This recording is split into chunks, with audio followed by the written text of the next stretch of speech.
Randy Capps came into court today. He knew he was about to learn whether or not he would get a second chance at life outside of prison.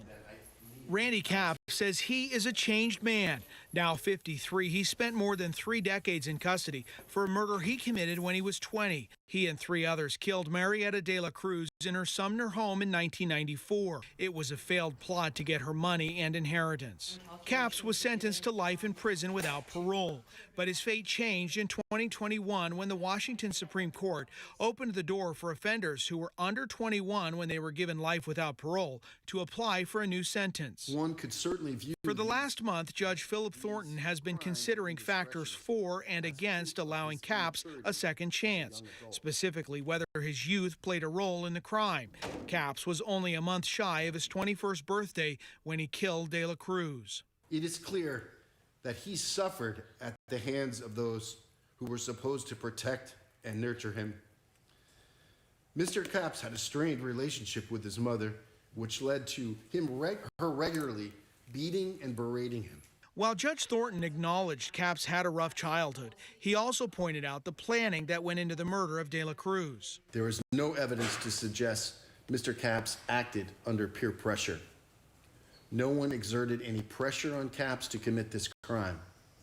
In fact, according to his own recollections, Mr. Capps volunteered to shoot the victim during the planning stages of this murder.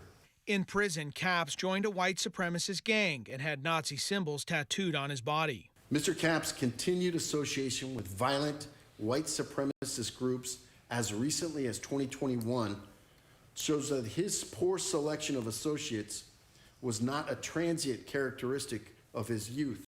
Judge Thornton undid the life without parole sentence, replacing it with 45 years in prison. That keeps Capps in custody for now, but he'll eventually be released. This court believes further incarceration would be useful for Mr. Capps to make the changes he indicated he wants to make in himself. Further incarceration will also provide additional safeguards for the safety of the community. That new 45-year prison sentence, it will go back to 1995 when he was originally sentenced and count forward from there. That means it'll be in the mid-2030s when he's eligible for release. He'll be in his 60s. Reporting from the Pierce County Court, Jeremy Harris, KOMO News.